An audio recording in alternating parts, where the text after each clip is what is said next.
श्री गुरुभ्यो नमः। श्री महागणाधिपतये नमः। श्री सरस्वती नमः। భక్తులారా, వ్యాస మహర్షి రచించిన మహాభారత ఇతిహాసం యథాతథంగా చెప్పుకున్నాం. ప్రతి శ్లోకం దాని అర్థం.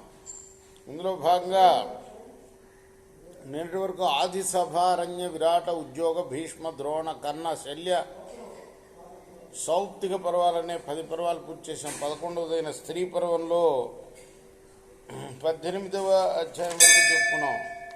ఈ రోజున 19వ అధ్యాయాన్ని చెప్పుకునే ముందు వ్యాస భగవాను ప్రార్థన చేసుకున్నాం. వ్యాసాయ విష్ణురూపాయ వ్యాసరూపాయ విష్ణవే నమో వై బ్రహ్మనిధయే వాసిష్ఠాయ నమో నమః. నారాయణం నమస్కృత్య నరం చైవ నరోత్తమం దేవీం సరస్వతిం వ్యాసం తతో జయముదీరయే.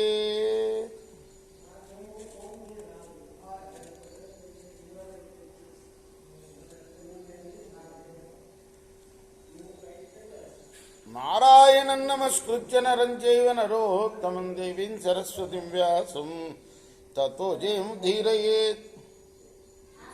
समर्थगुरु साईनाथ महाराज की जय.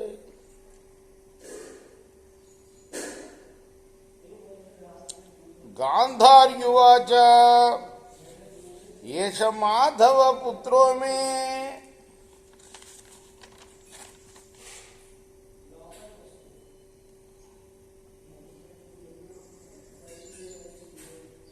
विकर्णः प्राज्ञसम्मतः భూమౌ వినిహతః స్యాతే భీమేన శతధా కృత.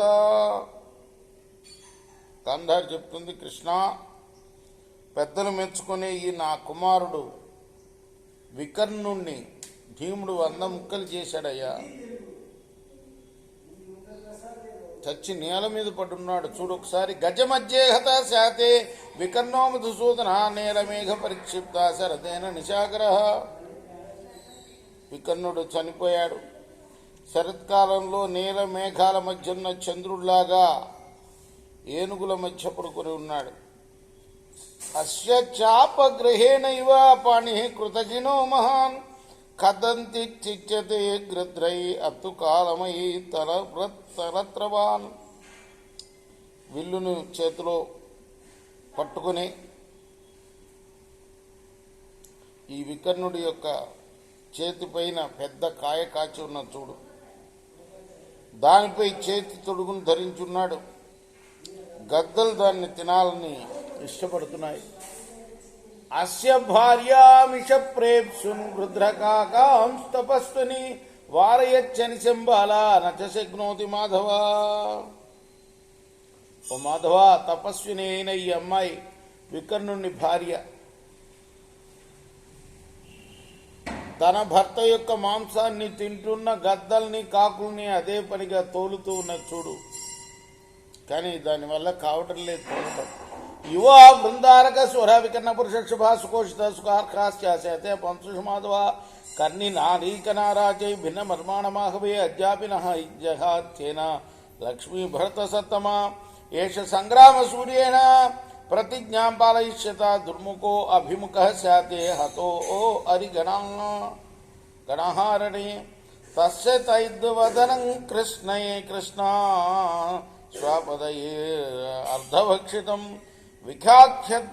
వికార్చత్యధికం తాత సప్తమ్యామివ చంద్రమా సూరస్య హిరణే కృష్ణ పశ్యారణమధే దృశం సకధన్యతో మిత్రై పాంసున్ రసతమే సుతః యశాహవముఖే సౌమ్య స్థాతానైవోపపద్యతే సకథం దుర్ముఖో మిత్రై హతో విబుధ లోకజిత్ చిత్రసేనం హతం భూమం శయానం మధుసూదన ధార్తరాష్ట్రమేవం పశ్య ప్రతిమానాం ధనుష్మృతాం.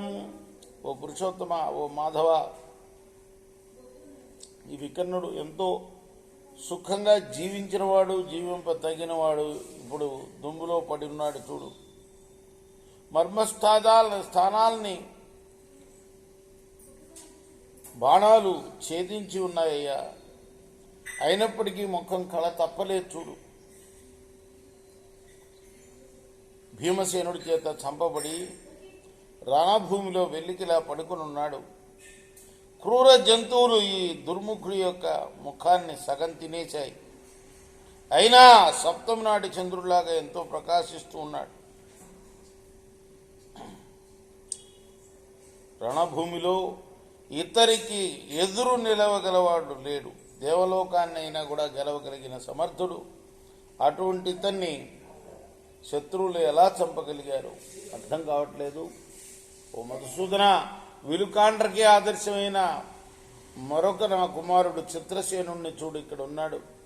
తన్ చిత్రమాల్యాభరణం యోచాసోకర్షద కవ్యాధంగై సైతారుదచ్చ పరియుపాస్తే శ్రీనా మృత్యు నిర్ఘోష శాపదానాంచ గర్హితం గర్జితం చిత్రరూపమిదం కృష్ణ విచిత్రం ప్రతిభాతి మే యువా బృందారకో నిత్యం ప్రవర స్త్రీ నిషేవిత విశంసతి రసౌశతే ధ్వస్త పాంశుషు మాధవ శర సంకృత వర్మాణం వీరం విస్నేహతం పరివార్యాస్తే గృధ్ర పశ్య కృష్ణ వివింసితం ప్రవిశ్య సమరేశూర పాండవానామనీకినీం స వీరసేనే సేతే పరః సత్పురుషోచితే స్మితోపపన్నం సునసం శుభృతారాధిపోపం అతీవ శుభ్రం భద్రం కృష్ణపస్య విశంపితే ఏనం హి పర్యుపాసంతే బహుధా వరయోషిత క్రీడంతమివ గంధర్వం దేవకన్యా సహస్రశ.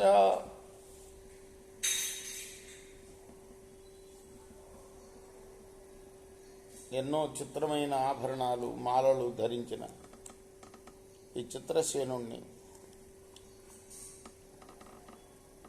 యువతులు ఏడుస్తూ చూస్తున్నారు చూడు. ఒకవైపు స్త్రీల ధ్వని, మరోవైపు క్రూర జంతువుల గర్జనలు. ఈ సన్నివేశం నాకు విచిత్రంగా కనిపిస్తుందయ్యా మాధవ.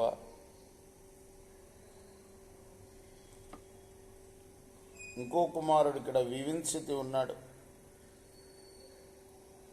సుందరుల దేవతల చేత కూడా దేవతా సమానుడు, సుందరమైన స్త్రీలతో సేవింపబడేవాడు.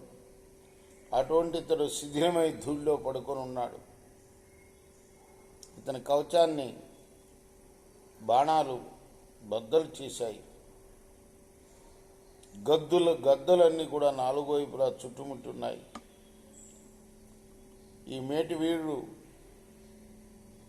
సత్పురుషులకు తగిన వీరసేయపై పడుకొని ఉన్నాడయ్యా. అతని చక్కని ముక్కును చూడు, చక్కని కనుబొమ్మలు చూడు, చంద్రుడిలాగా వెలిగిపోతూ ఉన్నాడు.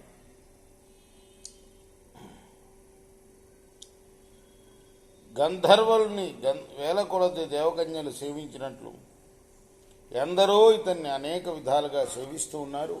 హంతారాం పరసైన్యానాం సూరన్ సమతి శోభనం నిబర్హణ మిత్రాణం దుస్సహ విషహేతక. ఇటువంటి శత్రు సంహారకుణ్ణి యుద్ధభూమిలో ఎవ్వరూ ఎదురు దెబ్బ తీయలేరు. దుస్సహస్యై తథాభాతి శరీరం సమృతైసరై గిరిరాత్మకతై పుల్లై కన్నికారై రివాజిత. అంతటా బాణాలు గుచ్చుకున్న ఇతని శరీరం అంతా కూడా గోగుపూలతో వ్యాపించిన కొండలాగా ప్రకాశిస్తున్నది. ఇతడు మరణించి కూడా బంగారు హారాలతో ప్రకాశించే కవచంతో కూడి మండుతున్న శ్వేతపర్వతంలాగా కనపడుతున్నాడు. ఇది శ్రీ మహాభారతే స్త్రీ పర్వని స్త్రీ విలాస పర్వని గాంధారీ వాక్యే ఏకోనవింశోధ్యాయ.